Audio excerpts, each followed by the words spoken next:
What's up, everybody? Thanks to all the generous time that people have helped me out with in terms of testing our next tournament mod. I'm glad to announce that this upcoming tournament is going to be launched right now. Brawl 1066 is going to be our next MPT tournament, and it's going to be played in July and August, but all the info is to come right now. I'll give you guys a quick overview, and all the timestamps for these different points are going to be linked in the video. So if you only want to watch a specific portion, you can check the description for all the timestamps as to where you get your info.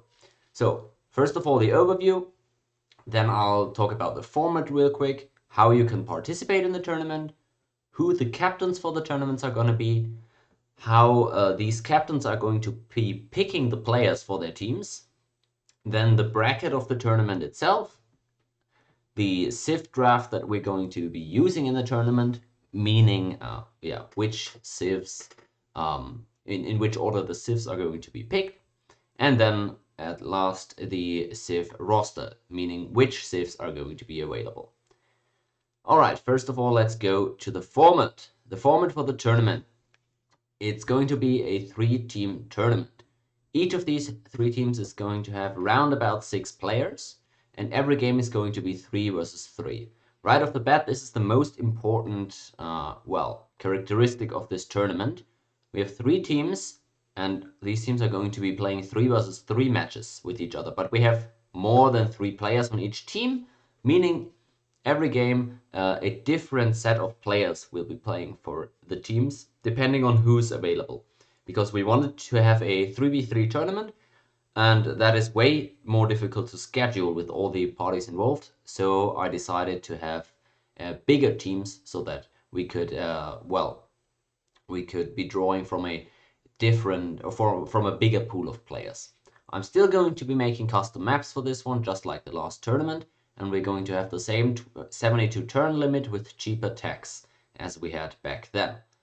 Again, no settlers are going to be popped, and we're going to be playing standard MPT apart from all these things, but with 3 new CIVs, and these are the 3 CIVs that we've tested over the last few weeks. I'll tell you guys what exactly they are at the end of this video. Then we're going to be playing a short group stage, 1 semi-final and the finals, meaning this will be a relatively short tournament compared with the first MPT tourney that I was hosting. And it's going to be minimum 9 games per team, maximum 20 games. So you have a rough idea. And again, not every player from every team will be playing in these many games. It all depends on how much time you have and when you're available. Now, how to participate in this tournament. Basically, it's really easy. Anybody can sign up within these next 2 weeks or so. You don't need to be available for the entirety of July and August, right? Because we're going to be having bigger teams, meaning that even if you maybe only can play 3 weeks or something at the end of July or something, that will be fine. As long as you mention that during your application, that's all good.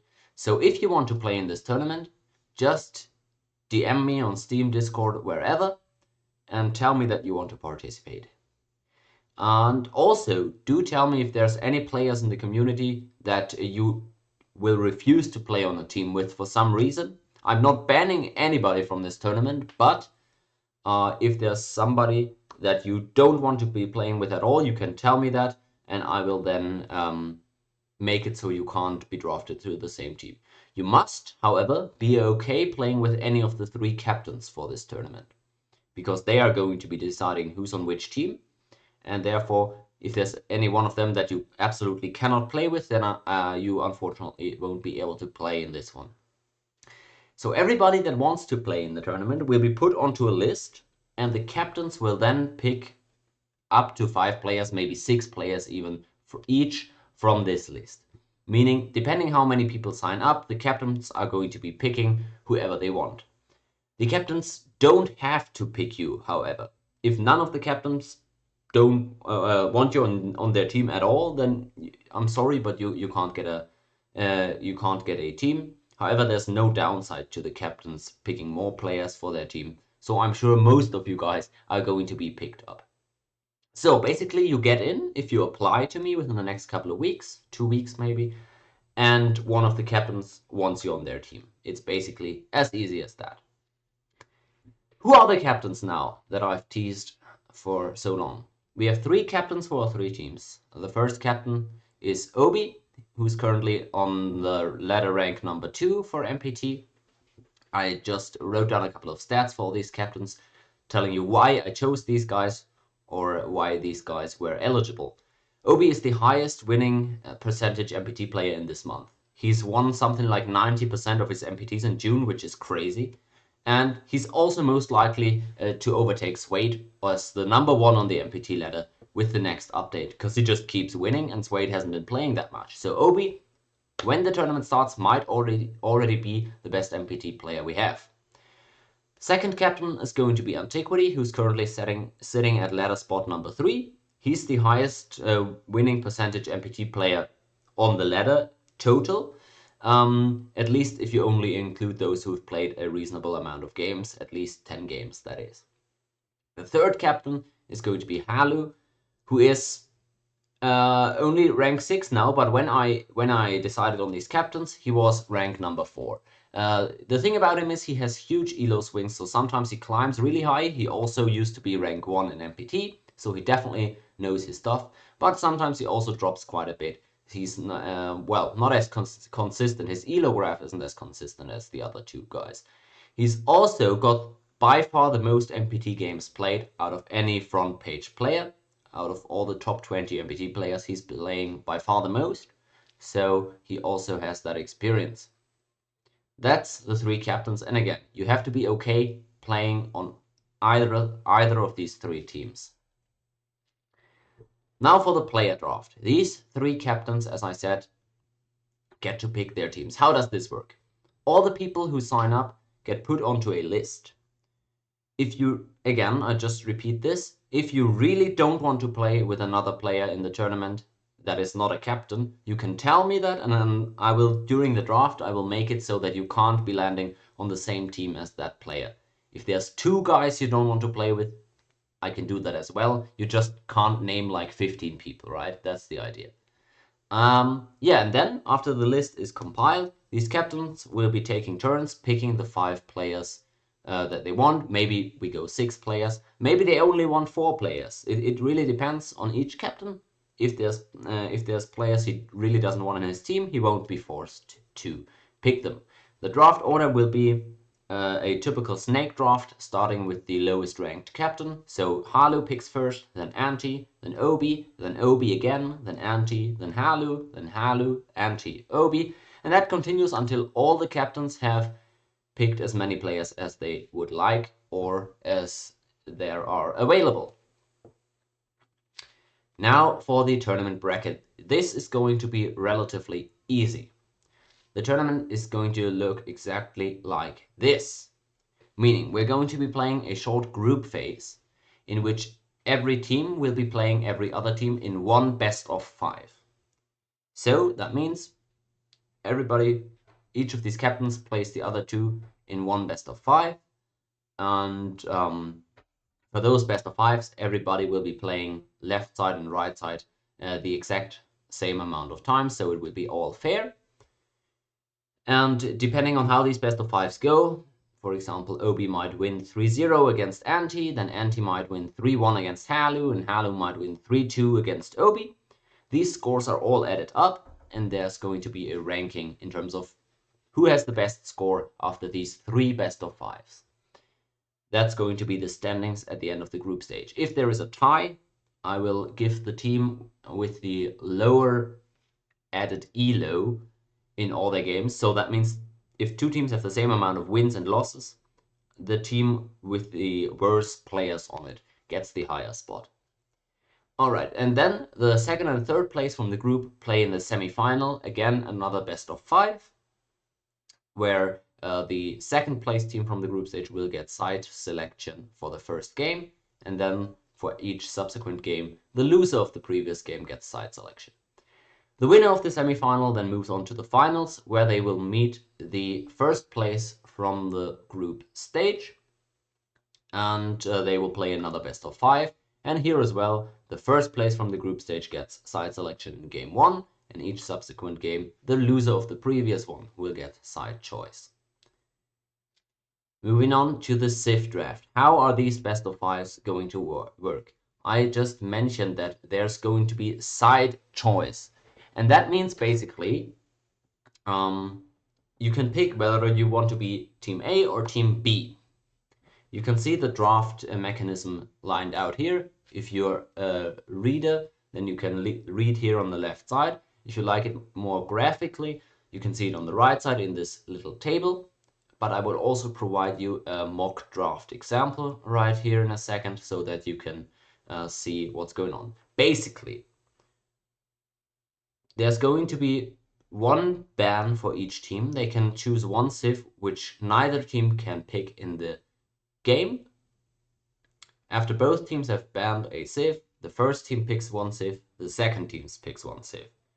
Then there's going to be 2 bans again.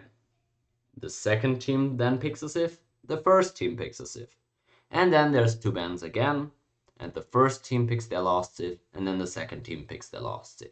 If that was a bit confusing, you can see right here, I'm providing a short example here. This is going to be the draft. In this example, we have Team Anti playing against Team Halu. It starts out by the left team banning one CIV. That could be the Celts, for example. In this example, the Celts now can't be picked by either team.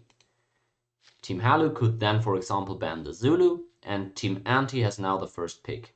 They might go for something like Aztecs. Halu's team would then pick something like the Sumerians, and then we have 2 more bans. Halu could ban the Iroquois, and Anti could ban the Scandinavians. Halu then gets a second pick, which in this case is the Mayans, and Anti has his second pick, which would be Persia. And now we enter the last phase of the draft. Anti gets another ban, Egypt, and then Halu bans the Indians. And now we have the last round of picks, Anti picking the Incans, and Halu picking Japan. This could be one example for a draft. You can rewind this and watch it back if you still have any issues understanding it, but that was just a quick demonstration here. Alright, one more thing. Every decision in this draft, the bans and the picks, will be made by the captains. The captains decide which CIVs are picked and which CIVs are banned. Now, of course, these captains are supposed to talk about this with their team, so they don't just pick anything that some players on their team don't like to play. But just so we have a clear idea of who makes the picks and who the bans, it's all going to be made by the captains. Now, if the captains themselves don't want to do this, they can pick a different player on their team who is in charge. But all I'm saying is this: for this draft, every team will have one designated guy that makes the final choices. Alright, now to the last part of the video, the CIV roster. Which CIVs are we going to be playing with? These are all the CIVs. We have 18 CIVs that you guys can choose from, so that's a lot of CIVs in a draft where 3 are banned by either team and 3 are picked by either team. So these 18 CIVs are the choice. Basically, to sum it up, it's all the normal MPT CIVs. Also, Byzantines and Carthage are available, and I have not made any changes to them. And then there's my 3 new CIVs: Japan, Scandinavia, and India. So, if you haven't seen the show matches on my previous video yet, I will give you guys an explanation of these 3 CIVs right here. Scandinavia.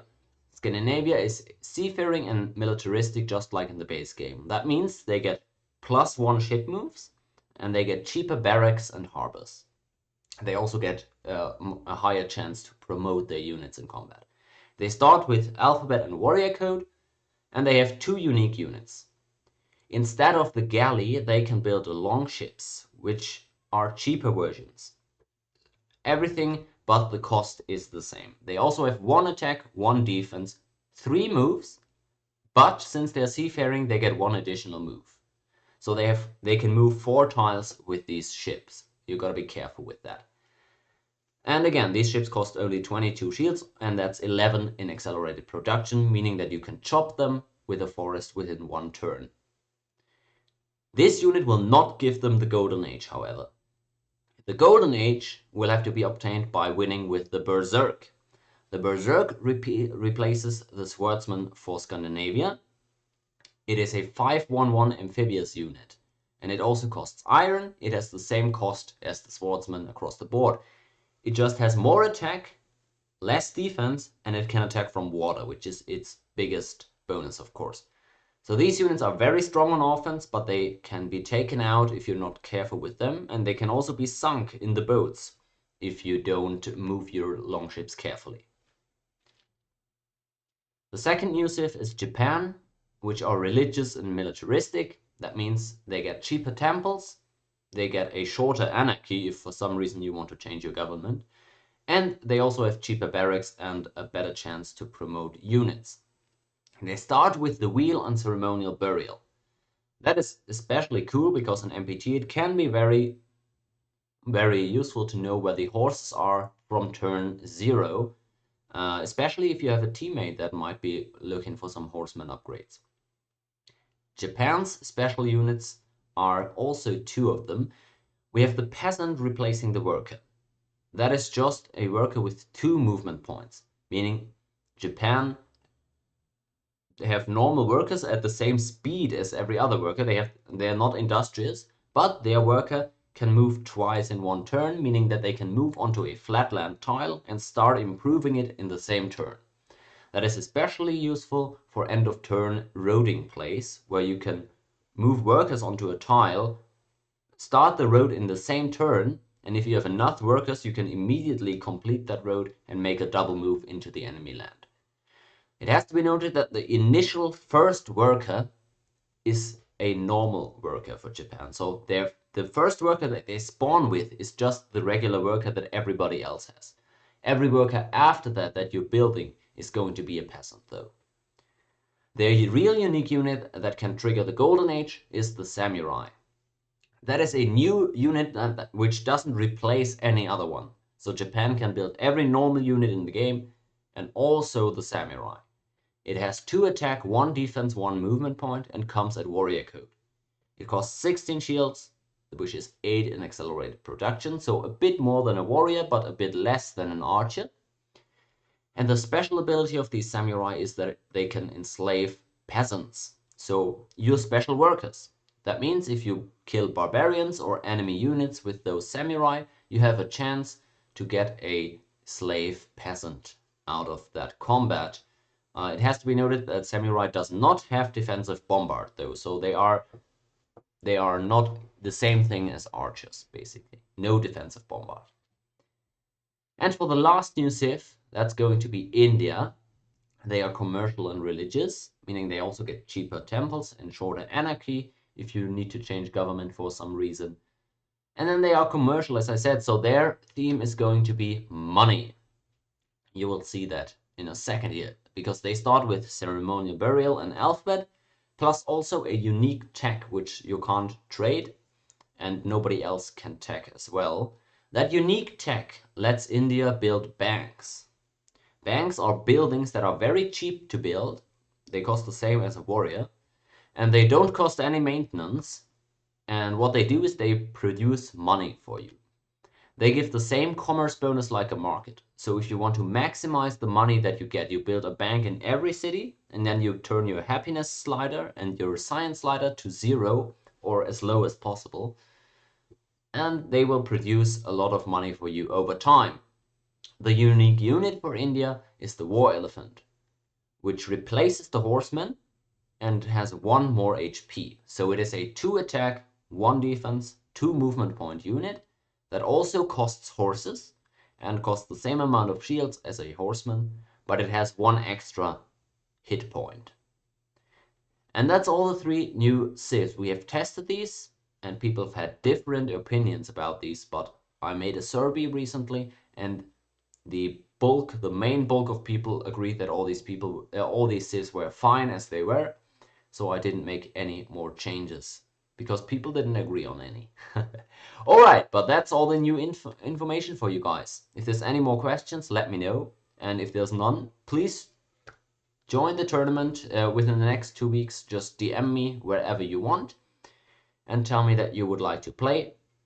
If there's any info I forgot, please let me know. But you have about 2 weeks time, meaning about July 10th, 12th, July 14th, maybe something in that range. The applications will close. Until then, I hope to get as many applications from you guys as possible, and I am super excited and looking forward to this tournament.